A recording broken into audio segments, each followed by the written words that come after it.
Well, hello there, and welcome everyone.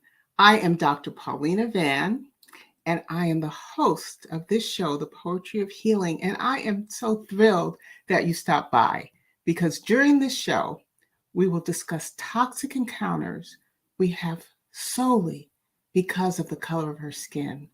Our guest today will show us how her recollections of these encounters helped her to develop ways to counteract the negative, hurtful effects and heal.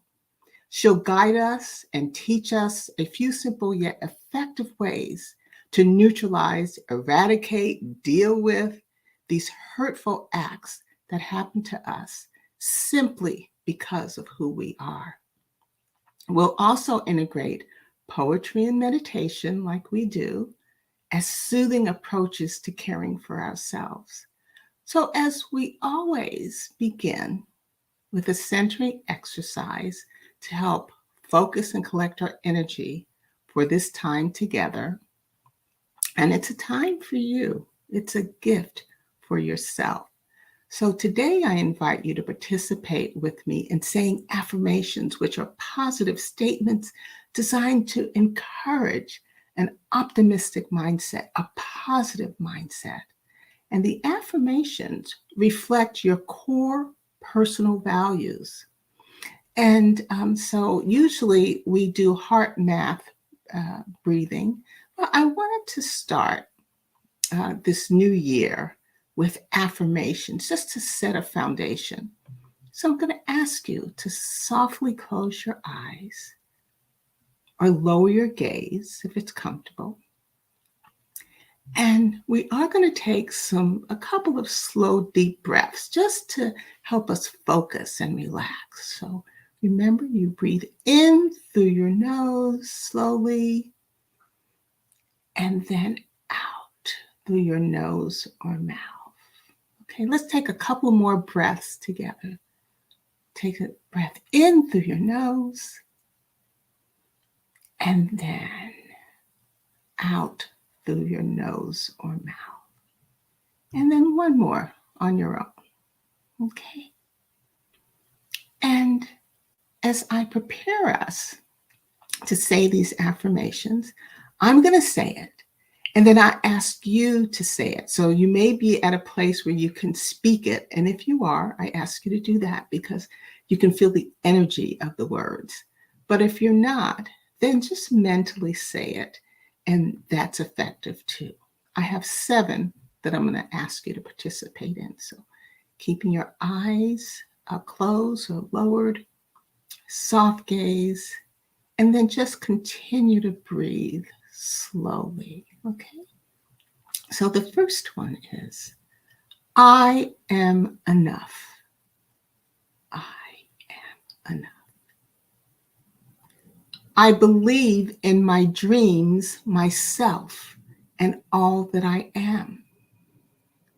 I believe in my dreams, myself, and all that I am. I love myself for who I am. I love myself for who I am. I create my own happiness. I create my own happiness. My life is filled with abundance of goodness. My life is filled with abundance of goodness. My challenges are actually opportunities. My challenges are actually opportunities. I am beautiful, just or handsome, just the way I am. I am beautiful or handsome, just the way I am. Wonderful. So let's just take some transitioning breaths and I'll guide you. So I'd like you to take a deep breath in and out slowly to notice you are here. Take another deep breath in and out slowly to notice how your beautiful body feels. And lastly, take a nice deep breath in and out to enter this session. So thank you. So welcome for those of you viewers who have just joined us.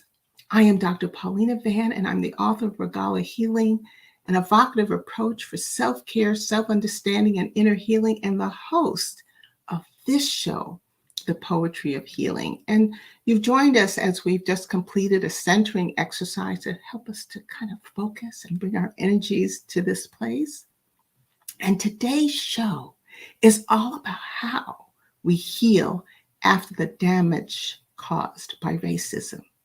You are just in time to meet our guest, and I'd like to welcome to the show my new sister friend, Janis Evans. So let me bring her on. Hi, Janis. Hi, Dr. Paulina. And welcome. Thank you so much. It's so wonderful to be here. I really appreciate the invitation. Well, I am just so happy that you are here, glad that you are here.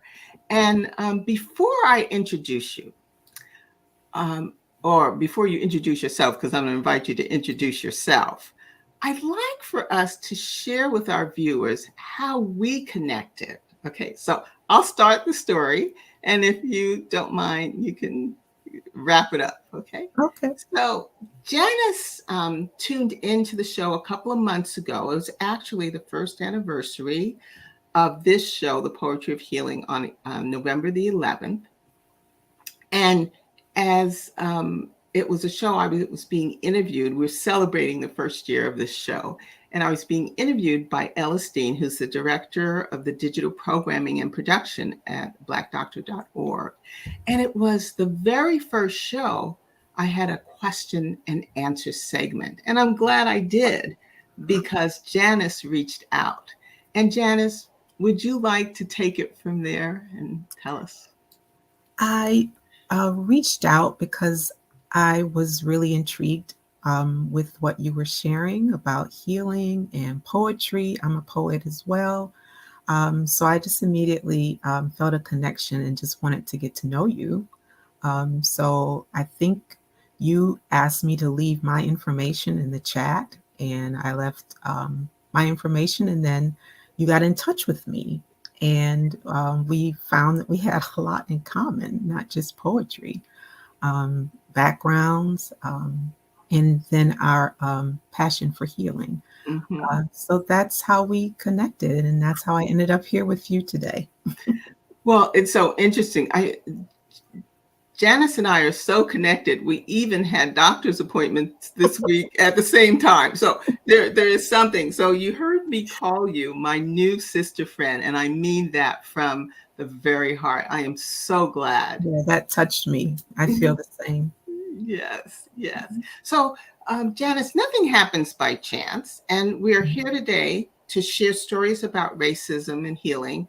A day before celebrating the Martin Luther King Jr. holiday as a federal holiday for over 40 years in the United States. It's been even longer, maybe over 50 years, that the states, individual states, have celebrated it. And then the following day, January 17th, is National Day of Racial Healing. And this is the 6th year of individuals focused during this day, of individuals, organizations, communities coming together to attempt to repair the damage caused by racism. So, you know, we're working, and we're here because it was destiny for us to be Yes, able to yes. talk about this at this time and to tap into your gifts. So I'm going to ask you now to share with our viewers, as much as you feel comfortable, your background, personal and professional. Yes. Mhm. I'm originally from Buffalo, New York. I grew up as a first generation Jamaican American. Both my parents are from Jamaica. I moved to Washington, D.C., which is where I live now, to attend graduate school at Howard University, where I received a master's degree in counseling psychology. I have been working in the mental health field for over 30 years now, and I run my own practice, Evans Counseling and Consultation, and I provide individual and couples counseling on anxiety, depression, grief, loss, and most currently, racial healing, as I am just dealing with my own racial healing, which prompted me to write my book, which Mhm. is Recollections About Race, Getting to the Roots and Healing. Um, did you want me to go on? Well, Mhm. I'm going to ask you to take a breath right there because Mhm. we're so connected. I want, before I ask you to further describe the impetus for writing your book, I want to share with the audience um, something from your book. And I've read your book twice since it came in the mail. And in individual sittings, I just sat down and read it through. I could not put it down. But I think this is in the preface, and it grabbed me immediately. And this is your response to watching the uh, George Floyd video on Facebook.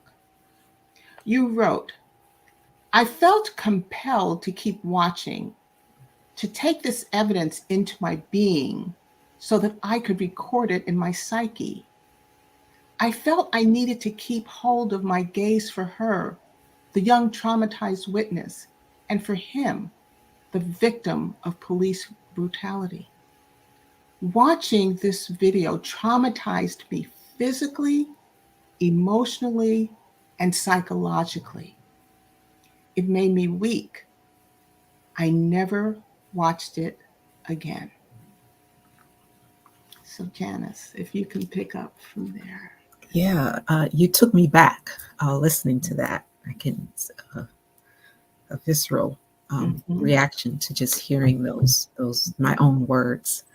Um, when I watched that video, uh, the days after, I started remembering things that had happened to me. Things when I was a child, when I was a teenager, even as an adult, instances of microaggressions, um, racism, um, just poor treatment because of the color of my skin. And so I started writing them down. I felt that I needed to just start writing. And as I was writing, more and more kept coming up. And then after I had several of them, I said, well, I wonder if this could be a book. I've never written a book before. I'm a debut author. My father always said, why don't you write a book? And I never knew what he was talking about because I didn't think I had anything to say. So this video triggered a lot of memories. And before I knew it, I was putting a book together, asking friends to look at it, look at my stories. Eventually got a publishing consultant to help me self-publish. And I published the book November of 2021. Mhm. And so you mentioned, thank you, Janis. And as I've spoken to the viewers about how words have energy, and so you felt the energy Mm-hmm. of your words taking you back to that very time. Yes. So, we often hear sticks and stones won't break my bones. Um, Wait, how does it go? Sticks and stones won't break my bones, and Mm-hmm. words will never harm me. Is Yes. Mm-hmm. Mm-hmm. but words have energy, so Mm-hmm. they can Mm-hmm. harm you or they can heal you. And Right. so today we're talking about the healing Mm-hmm. energy of words. So if you might, if you would just be so gracious as to describe one or two of your recollections. In the book, you have 12. Mm-hmm. I just Mm-hmm. want to preface it by saying none of the recollections that you'll hear from Janis are new. We've all experienced at least one, and most likely all of them. And so, Mm-hmm. Janice, would you share with us? Sure. Let me share the one that I recall as a child, the first. recollection. Mm-hmm. When I was about 8 or 9, I was at a park, a public park called Delaware Park in Buffalo, New York, where my father was on a cricket team, and they played cricket. They would come, the Canadian teams would come over the border and they would play cricket, and then we would go over the Canadian border and play them. So we were at the park, and they were playing cricket, and a little boy came up to me, a little white boy, and he looked at me and he said in his Canadian accent, "Your skin's dirty." And I said, "What?" He said, "Your skin's dirty." And I didn't know what he was talking about. I thought maybe there was some dirt or something on my face. Mm-hmm. And then he was laughing. Mm-hmm. He had this real, mean kid, sardonic kind of laugh. And then it hit me what he was saying. He was saying that your skin is black. Mm-hmm.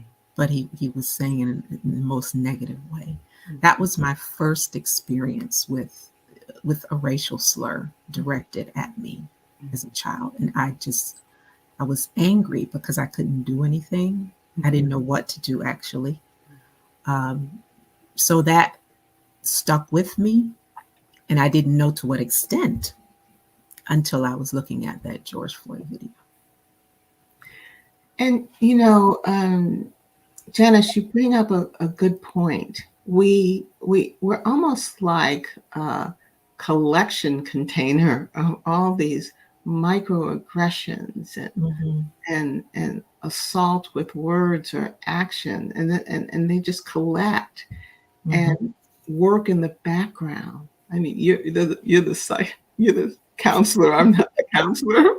I'm not trying to be Janis, but no, you're good. You're a healer. Same thing. Yes. And so, we're collecting all these things, and unconsciously just eating away. Yes. Not only at our mind and spirit, lowering our self-esteem and lowering our confidence, but it also damages our body, our beautiful body. Yes. That's why it's so important to talk about this, even though it may be uncomfortable. And when I was reading, it took you back, it transported you back to that very time. But if we don't talk about it, as you write in your book, then we can't heal it. My light keeps going off. Okay. So we can't heal it. And so I just want the viewers to know that if you're feeling a little uncomfortable right now, just take some breaths. And later on in the show, Janis is going to teach us and talk to us about some healing strategies to kind of neutralize, counteract these memories we have that are almost ingrained in our DNA, Janis. Yes. Oh, yes. Yeah. I think they're even carried generationally. Yes. And so if you would share another one with us. I mean, there's so many. When I was reading, like the traffic stop and your friend being beaten. Yes. And the issues around academics and the remedial English class in the grade. I mean, it was just, it transported me back. The only one I haven't seen is a friend beaten, but everything else you described, I have witnessed, and I'm sure a lot of our viewers have as well. So, which other one would you like to, that comes to the surface for you? I'd like to share the one about Black hair, because so many of us Black women relate to it. There's so much talk about it with the Crown Act, and different programs that have been on over the last couple of months about our hair. So I want to share this experience. I think I was probably in fourth grade. Yeah, I was in the fourth grade, so I was about 9 9, 10 years old. My mother would buy the box perms and put in our hair. You know, in those days, our moms or our neighbors did our hair. So Yeah. she bought the box of permanent relaxer called Curl Free, and she put it in my hair. And when it was time to take it out, the best way I could describe it is I looked like a little greasy wet bird who had been electrocuted. If Mm. you can visualize that. Oh, There were yeah. pieces sticking out this way, a piece, crushed up this way, just bizarre. And I'm saying to myself as I'm recalling this, Jesus couldn't fix it. And the worst thing about it is I had to go to school the next day. I don't recall anything about what uh, children said, but I do recall my teacher looking at me with pity, looking at my hair. And I like this teacher. She was actually the first teacher where I wrote poetry in class, where I got to discover my love of poetry and writing in class and reading. So I love this teacher. She was a white teacher. So I just remember looking up at her, feeling ashamed, also looking at her white skin and her blonde hair and how perfectly coiffed it was. But my hair, being a hot mess. So that just really made a mark on me. Again, did not recall that until all of these memories started coming up because of the George Floyd murder. But it just speaks to how, as little Black girls, we internalized a lot of issues around our hair that we even take into our adulthood. And, still have issues with my hair. Sure. Although I embrace it now, I haven't used a chemical in my hair since 1984. I'm sorry, 1988. But we still have issues with our hair. So I really wanted to share that, especially for the Black women who are listening, that I see you and I feel you and I hear you. And I want you to embrace your stories about your hair as well. Janis, thank you so much. I have two things I'd like to say. Okay, so you talked about the curl free. You didn't talk about the burning. Do you remember the burning? I mostly remember the burning as a teenager. I can't say I recall the burning at age 9. She may have taken it out in time before that, but I do remember the burning as a teenager. Yeah, I mean, what we did, and now we know that there may be some negative health effects related to having used those types of products. But the other thing I wanted to say is that it's so interesting that out of the 12, you pulled the 2 from your childhood.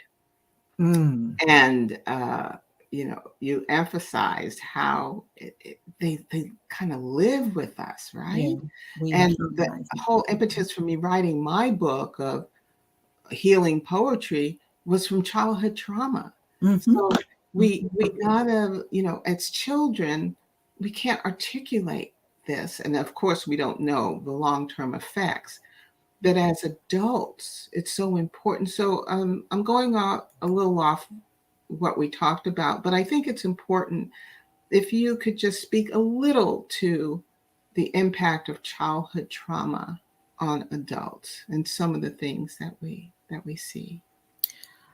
In my practice, for years, I've been addressing the impact of unresolved childhood trauma and how it breaks the soul and the spirit.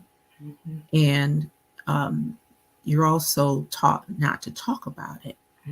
So it takes up a lot of space in the body, in the psyche, and it really prevents people from being able to move forward or heal because they never got a chance to for it to either be acknowledged or for their feelings to be validated about it, or to be comforted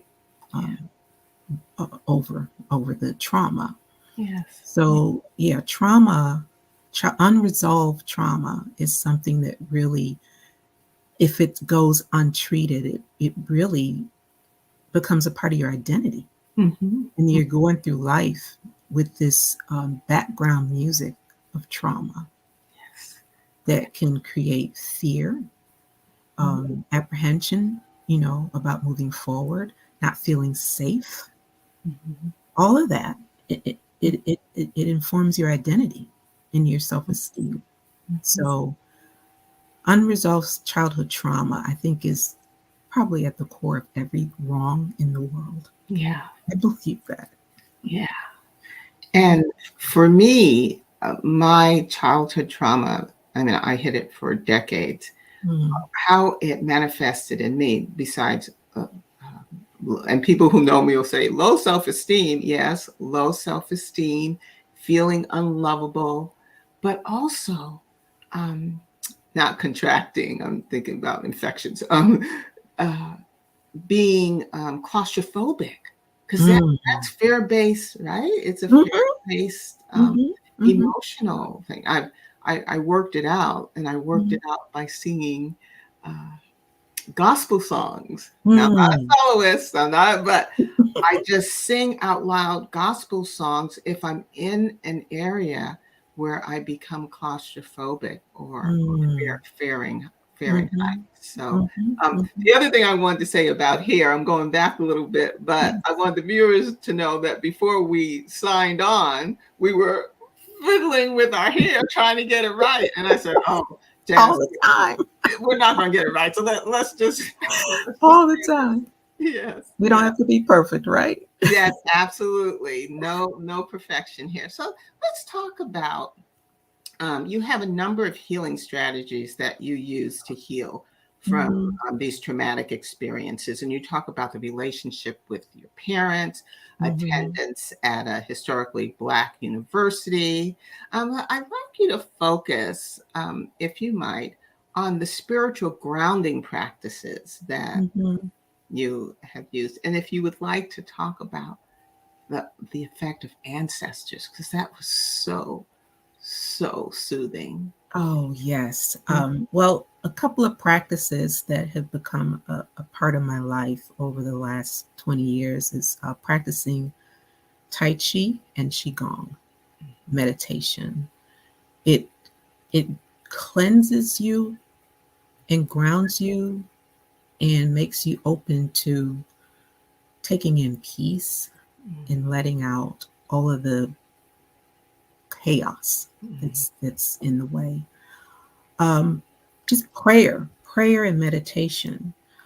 One thing that I've been doing since the pandemic religiously is meditating and praying in the bubble bath and literally talking to myself and releasing things through the pores into the water and down the drain so that I can be open to God's peace and serenity. So, yeah, meditation and prayer in the bathtub. Being a part of a community, a church community. I'm very active in my church, also active in volunteer work. I think that stepping outside of yourself and giving to someone without expecting anything in return is a healing practice. What else? Journaling, which I kind of got away from, but that's a very important thing I've done over the years. To, if you can't say it out loud, there's something magical about it coming through your hand into the pen or onto the keyboard and writing it down and releasing it. So journaling is another spiritual healing practice that I recommend. Mm-hmm. Absolutely wonderful. Do you want to say anything about the effect of ancestors? Oh, that's right. You did ask me. You just When I get into a place of questioning whether I'm good enough or getting that imposter syndrome, I remind myself of who I am and where I came from, and that there is an energy that comes from my ancestors that I need to embrace and remind myself that they survived all kinds of trauma and injustice. And there is a part of them in me. So if I remind myself of the strength and the power of my ancestors, how can I say I'm an imposter?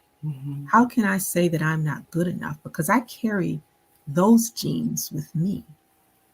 Whether it's my mother who passed away, my grandmother, or ancestors that I've never even met, their energy lives in me. yes, yes, beautiful. That is absolutely beautiful. Mm-hmm. So I just want to say to our viewers, if you're just joining us, I want to welcome you. I am Dr. Paulina Van, and I'm the host of this show, The Poetry of Healing. And my guest today is Janis Evans, and we've been talking about her traumatic experiences with racist encounters, and she just shared with us some ways she used to heal and continue to use to heal from the effects of racism. And so I just ask you if you would put in the chat, everybody, put in the chat where you're viewing from. We'd love to know where you're viewing from. You can like, share, and tag others. And typically, this is a 30-minute show. So as you can see, we've passed 30 minutes. But today, we're extending the time and gathering to hear and tell stories that will begin our healing. And so Janis is going to lead us in a healing exercise towards the ends of the show. But before she does, I'd like to invite you to participate in a meditation to prepare us for this time of reflection. And so this meditation is from the Women's Meditation Network, and it's from Katie Cremotis. And it's a meditation to give us space to connect to our inner voice, which will continue to cultivate a trust in her. And I'm calling her, but if you're him, it's your him voice. And it's going to have us, if we trust our inner voice, then we trust ourselves. Okay. And this voice is always speaking to us with truth and with love. And sometimes she or he will whisper, sometimes she screams, but always she's speaking to you. So let's begin. And it's going to take about 3 minutes. And so I just ask you to hang in there because this is absolutely a beautiful meditation. And Janis talked about meditation is healing. And that's been her experience. And I've talked to you and showed you. And so this is a meditation. We're going to do it now, but then you can go back. And I recommend you do it on a regular basis just to build that foundation. Okay.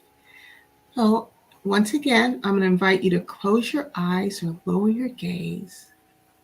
And whether you're sitting at your desk at work or sitting at the kitchen table, relaxing in a recliner, or even relaxing in bed, I'm going to ask you to relax into that position that's comfortable for you and just allowing your body to adjust as needed. And focus your attention as we start to breathe. So focus your attention on your breathing. And I'd like you to imagine that every out breath settles you deeper into your position, lying or sitting, and it's going to slow you down. And see if you can breathe in deeply and slowly and out. Deeply and slowly. And when you breathe in deeply, breathe in until you can't breathe in anymore. And then when you breathe out, just breathe out just a little longer to get all the air out, or most of the air out. Okay.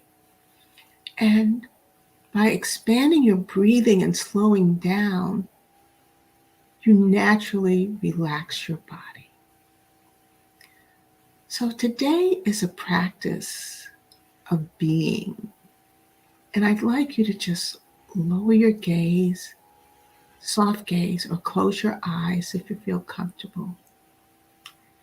And then it's a practice of being, of simply sitting with yourself in the present moment, so that the spaciousness where your inner voice lives can be revealed.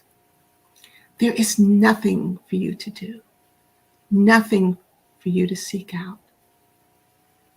It's all here within you in this moment. So take one of those nice deep breaths in and then out. And then just allow your body to breathe for you as it would like to. Now, perhaps your mind is trying to problem solve, trying to make sure this meditation works, longing to feel connected to yourself. As you notice any thoughts or emotions arise, just notice them and allow them to just pass. Bringing yourself back to your breath, the natural breathing that your body wants, a natural rhythm that is slowing you down and relaxing. This is the doorway to your inner voice, this present moment, this breath, this space that exists within you. When you release your thoughts and emotions, just be here and listen a bit. Okay? We're about halfway through the meditation. If there's guidance you're seeking, decisions you're pondering, emotions you're managing, imagine them being released from you every time you breathe out. And just allow yourself to be here right now with no agenda, no expectations, no attachment to the outcomes, no desires, just deep presence. This is the way in, letting it all go. Breathe. Feel that spaciousness expand. Feel the softness. This is your home. This is you. Be here and connect with your inner voice. Perhaps imagining yourself bringing your hand to your heart and tapping into your true self. And right now, we're just going to be here for a moment. But when you listen to this again, you can just stop and be here for a few minutes and listen to your inner voice. Everything you could possibly want is already here for you, inside of you. All you have to do is be here and listen. Your inner voice is always here to guide you with never-ending love. True joy begins here, right here, in this beautiful moment. And as you just take a deep breath in and out, what I'm going to do is just have us prepare for Janis and transition with about 15 seconds of music. Okay, so I'm going to just add the scene and then just going to play this. 15 seconds.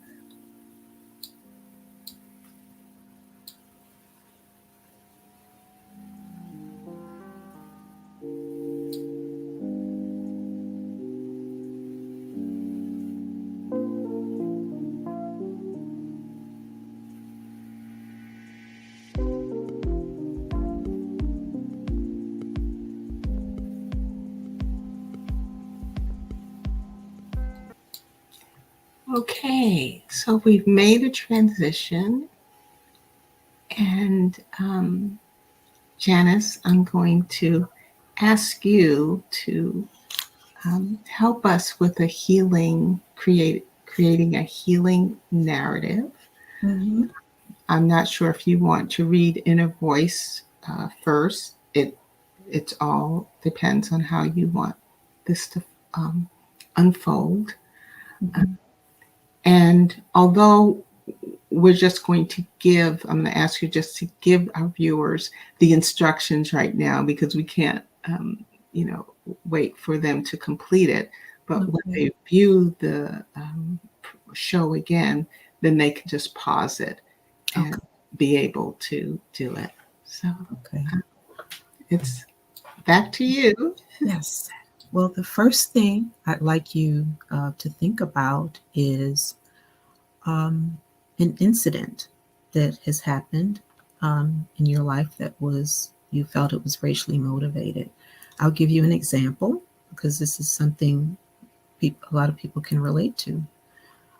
Share a story of a memory involving a workplace slight that was racially motivated. You can come up with your own, but that's a common one that a lot of people of color have experienced. After you've written down what your event is, journal a little bit about it.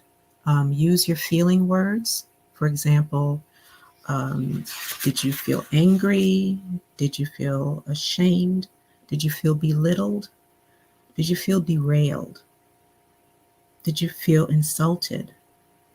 Did you feel slighted? Did you feel stereotyped? So once you write down, journal about your event, how it made you feel using your feeling words, then I want you to ask yourself another question. For example, who made you feel like you mattered and had value in spite of your brown skin tone? Another question to ask yourself, who was the ancestor whose will and determination created the trajectory for you to survive? So ask yourself those. Write down what that ancestor, what how that ancestor may have impacted you, what came through the generations that informed who you are, the successful person that you can be. And when you're writing that down, and the other example was who made you feel valued, who listened to you, use your feeling words again.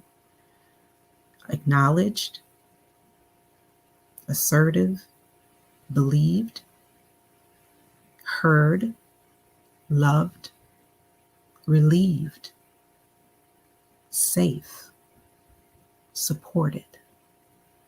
So use those feeling words when you rewrite that narrative of the negative impact that incident had on you. So those are the steps to take. Okay, so I always like to give the viewers an example. And so you can use me as you give me the prompts. Of course, I haven't prepared anything, but whatever comes up, I'm Mhm. going to share. Okay. All right. Okay. All right. Um, have you ever had an incident occur in public by a total stranger that you felt was racially motivated? Oh, how long do we have? Give me one. Okay, I'll give you just one. Okay. So um I love to play golf. Well, I should say play at golf.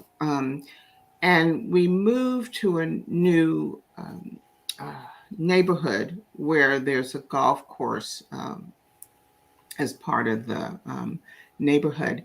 And so my first visit there was during the pandemic.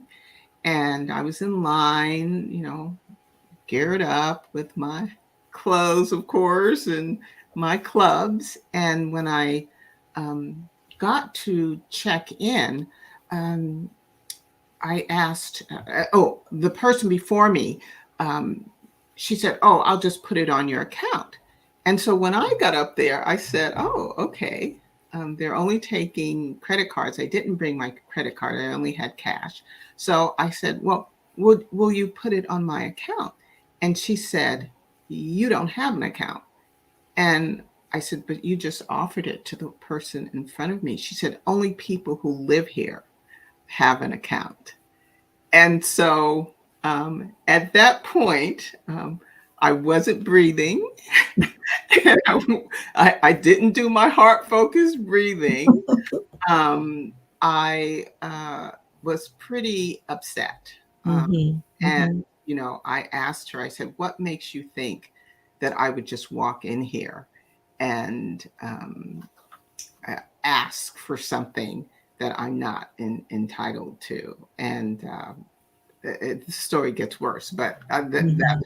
that's where I'll end it. Mhm. Okay. Can I put some feeling words to what you just described? Absolutely. Demeaned, devalued, minimized, angry, debased. Mhm. Mhm. Um, and I will add, I felt a lack of trust. I felt she felt that I wasn't worthy to live here. That I just rolled in off the street. Matter of fact, I asked. I said, "Do you think I just rolled in here off the street?" um, Mhm. and so there was a lot packed into that experience. Yes, Yeah. layers and layers. Yes. She ignited your ancestors. Yes. Yes. Hmm. Yes. And I felt it in my whole body. Hmm. Hmm. My Hmm. whole body. Um, Hmm. and yeah, I'm Okay. getting transported back there right now because Yes. So yeah. I'm going to transport you forward because we're going Okay. to rewrite that narrative. And I'm Mhm. going to ask you, who was the teacher or mentor who encouraged you and reminded you of your gifts? Mhm. Mhm. And I am so blessed to have many of those people in my life. But I'm gonna go back to as a teenager, and the Hmm. first person who did that to me, and it was a nun. I went to Catholic schools, Hmm. and it was a nun, and she said, "What are you doing after graduation?" This was in high school. And I said, "I'm going to City College and get my nursing degree." And she said, "Why are you going to a 2-year college?" Which 2-year colleges, I'll tell you, train nurses the best clinically. Hmm. Um, but she said, "I want you to go to a 4-year college." I said, "I can't afford that. My family can't afford that. I need to get my degree and begin working." And and she said, "I don't want you to worry about that." And that nun arranged for several Catholic universities to come to the school to interview me.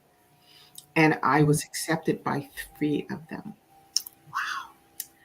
And so she just, other things she said to me is that you have it in you to do so much more. Don't stop at 2 years. I want you to go further. Um, and she made it happen. Wow. Thank you for sharing that because the purpose of my asking you that question Hmm. is to see your gifts and your specialness Hmm. to counteract the way that woman treated you like you weren't worth anything, like you were not good enough to have residence there. Yeah. But other things happen in our lives, Hmm. teachers, mentors, whoever these angels are, to Hmm. remind us how special we are and how to value ourselves Hmm. and to pull forth the innate God-given strengths and gifts that we have to Hmm. make us feel like we matter. Yeah. Absolutely. And, we have it in us. That's why it's so important for us to tap into that inner voice. Yes, yes. And you have to be quiet. in order to tap into the inner voice. I wrote a poem about the inner voice, and I think I'll share it here because it's before we close. I'll just share it here. And for those of you who have my book, Regal Healing, it's on page 140 and 141. And it goes like this. My inner voice is soft. My inner voice wants to be boss. My inner voice is wise. My inner voice comes without disguise. My inner voice offers direction. My inner voice detects my rejection. My inner voice is loyal. My inner voice wants to be royal. My inner voice has a strong ego. My inner voice won't hit me like a torpedo. My inner voice is engaging. My inner voice is ingratiating. My inner voice is gently persistent. My inner voice eloquently averts resistance. My inner voice disappears when it senses my fears. As I follow my own way and stumble and go astray, I miss and yearn for my inner voice. That is so beautiful. I have your book, and that is my favorite poem in the book. It speaks to me finding my inner voice. Mhm. And one of the things that I learned after I started the book is that I have been more of a in the background person and afraid to come out and let my inner voice speak. Mhm. So that is one of the goals of doing this book, was to tell my story and then discover my inner voice. So I relate to that poem so much. And another place that we intersect is using poetry to heal. And so before we close, and we're about to close, Janis, would you be so kind as to read one of your healing poems? Yes. And I'd like to say that I am working on a second book, a book of poetry. And this poem will be in that book. Mhm. And I hope it will be coming out in maybe the springtime. We'll see. But here is a healing poem. It's called Reaching for Peace. As I look for calm within, distressing from the day, I reach for peace inside myself and exhale and heartbeat away. The peace that lives within my heart is often hard to find, caught up inside life's chaos, stuck in my stressed out mind. To be centered is my goal, stability within, clearing out the daily noise, shutting out the din. Mhm. Praying, breathing, standing still, I find my place of peace. The pathway to my heart is clear. Distractions will now cease. Peace is just a breath away. I get there at my will. With God's help, I pause and say, be calm, my heart, be still. Oh, let's everybody just breathe that in.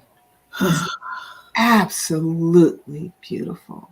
Thank you. I just felt my heart getting warmer and warmer. And as the words came. So Mhm. Janice, I just want to thank you for joining us today, this first episode of this new year. And you've given us so much that we can reach back and utilize, reflect on, Yes. to work on our healing. Mhm. I'm sure that there's going to be something else that we want to collaborate with, and I'm going to Oh, invite you back. I'd love to come. Oh, I am so happy. So, um, I'm going to say goodbye to you now, and I just wish you just continued not even luck, because you have the gift, just continued blessings as what you have been given, you give to the world.